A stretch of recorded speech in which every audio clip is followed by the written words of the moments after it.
Good evening, everyone. I'm Mukesh Lapinder. Budget season is upon us, and that requires a whole lot of number crunching to ensure revenue and expenditure fall in line with what the government sets out to do and what it hopes to rake in over the upcoming fiscal period.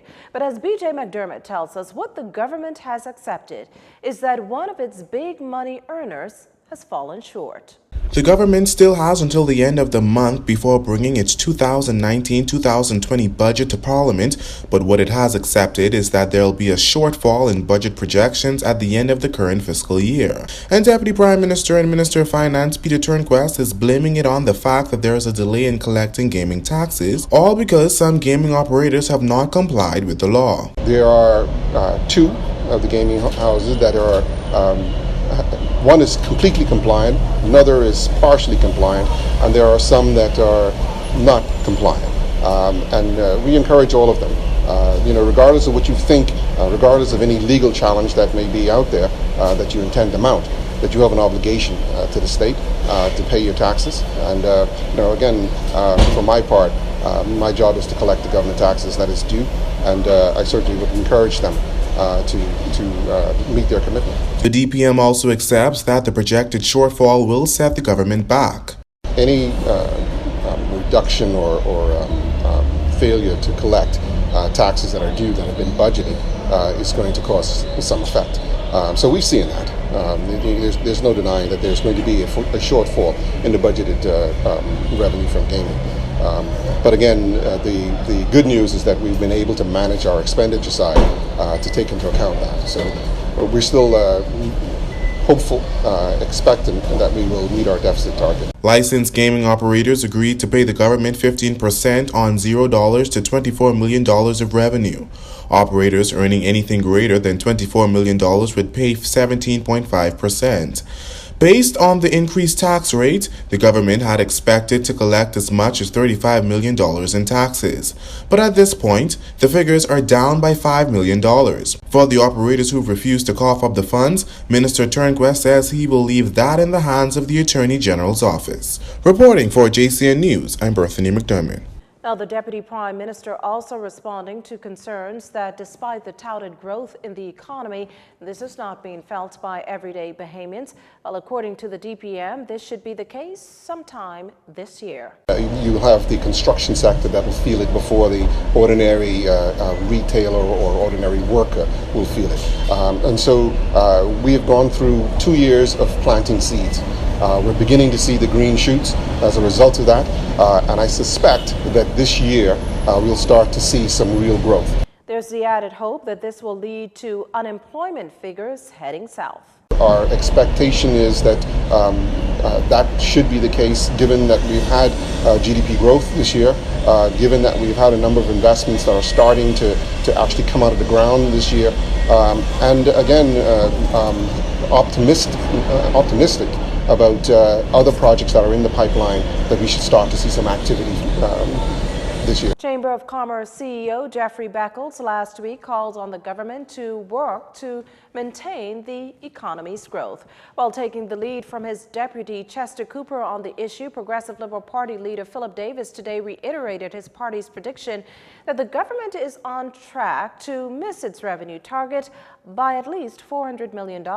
They were wrong to undo many of the revenue-building initiatives that the PLP government left in place. This elusive deficit target is being pursued at the expense of the social deficit. The record is clear that the PLP significantly reduced the budget deficit, but not at the expense of the social deficit. Since they are not growing the economy, simple math dictates that in order to meet this elusive deficit target, the government must reduce overall expenditure by the same amount. Mr. Davis charges that this has come at the expense of customs and immigration officers, police reserves, teachers and nurses not being paid overtime, and allowances and small and medium-sized businesses not being paid on a timely basis. We are in serious problems, as has been confirmed by the central bank in its report, and there's no dancing around it. More pointedly, how can a deficit be going down when the government is still approximately $1 billion away from its annual revenue target, with only 3 months left in the fiscal year. And customs revenue collection is behind last year's revenue. In the face of this massive shortfall, how will the government make this up? Will there be new taxes? The DPM has, however, promised that there will be no new taxes in the 2019-2020 budget when it's presented in Parliament at the end of the month. However, fiscal affairs wasn't the only issue the PLP leader tackled during his party's monthly press briefing this morning. He also addressed the shooting death of Defence Force Petty Officer Philip Perpall while on duty at Government House. His alleged assailant, a fellow Defence Force officer. The incident prompted concerns about safety and security at the highest office in the country. As promised, National Security Minister Marvin Damesville on Wednesday announced the appointment of an inquiry committee to investigate the Government House fatality. Meantime, PLP said to be offended that former Christian Council President Dr. Ranford Patterson allowed the Prime Minister to speak lies about the opposition from his podium. In Party Chairman Fred Mitchell's view, Dr. Patterson ought to rethink whether he should have these people back in his church. They simply do not know what is appropriate to say and what is not. Had he been in certain churches, the Prime Minister would have been stopped dead in his tracks for violating the terms of reference of an appearance in church. Mr. Mitchell further opined that the Prime Minister ought to be mindful of certain protocols that should be maintained in church settings. There are certain protocols and norms which obtain when you speak in a church.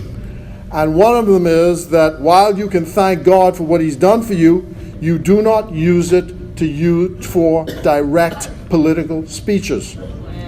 The speech in that church on Sunday was totally out of the norm, apart from being a vicious, concocted lie. It is no wonder that some churches do not allow politicians in their pulpits at all. The PLP chairman's appealing to the Christian Council to intervene on the matter. You're watching JCN News. Stay with us. This segment of the news was brought to you by Alive.